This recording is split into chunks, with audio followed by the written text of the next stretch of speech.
পরে আমি রীতিমতো আইনানুগ অনুযায়ী যেটা হয় যে আমি আমাদের সিকিউরিটিকে জানিয়েছি। সিকিউরিটি পেছন থেকে গিয়ে চোরের সাথে যে কোনোভাবে চোরকে ধরছি। ধরার পর আমার দায়িত্ব কী? চোরকে যদি আমার কাছে নিয়ে আসে, আমার দায়িত্ব হলো আইন শৃঙ্খলা বাহিনীর সহায়তা না।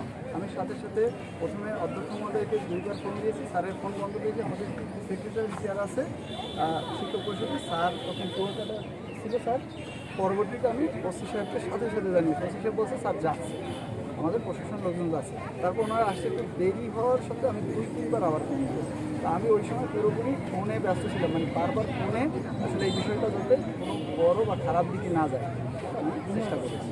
পরে কি পুলিশ আসে ওরা পাই এখানে? হ্যাঁ, পুলিশ এসে বলতে ওখান থেকে তখন ওই যে ছেলেটার ওর গার্ডিয়ানও ছিল, গার্ডিয়ান সহ ওরা নিয়ে গেছে। এবং এই ছেলেকে আমি কখনো এর আগে দেখিও না, বা ওর সাথে আমার ওর পরিবার ওর সাথে আমার কোনো পরিচয় বা জানাশোনা। এখন আপনাদের দাবি কি? আমাদের দাবি হলো এই যে একটা সত্য ঘটনাকে ভিন্ন খাতে প্রভাবিত করার জন্য, এবং আমার বিরুদ্ধে দেখেন বিভিন্ন ধরনের অপপ্রচার চালাচ্ছে, যে মব বাস, এবং একজন শিক্ষকের বিরুদ্ধে। আপনারাই বলেন, আমি একজন শিক্ষক হিসেবে শিক্ষার্থীরা যদি রাত 12টা বা 1টার সময় ছাত্রীদের নিরাপত্তা চায়, হোস্টেল সুপার হিসেবে আমার কি সিকিউরিটির কাছে যাওয়ার দায়িত্ব না? সিকিউরিটিকে বলা দায়িত্ব না? আমি সিকিউরিটিকে বলছি আপনারা ফোন পেপার পুলিশকে বাছাই করতে বলেন, এবং সিকিউরিটির সাথে সাথে এসে ধরে আমার কাছে আনার পর দায়িত্ব কী? আইন শৃঙ্খলা বাহিনীর সহায়তা না? আমি সেটা নিয়েছি এবং সেই অনুযায়ী একটা মামলাও রুজু করেছি। এবং আমি আমার বিরুদ্ধে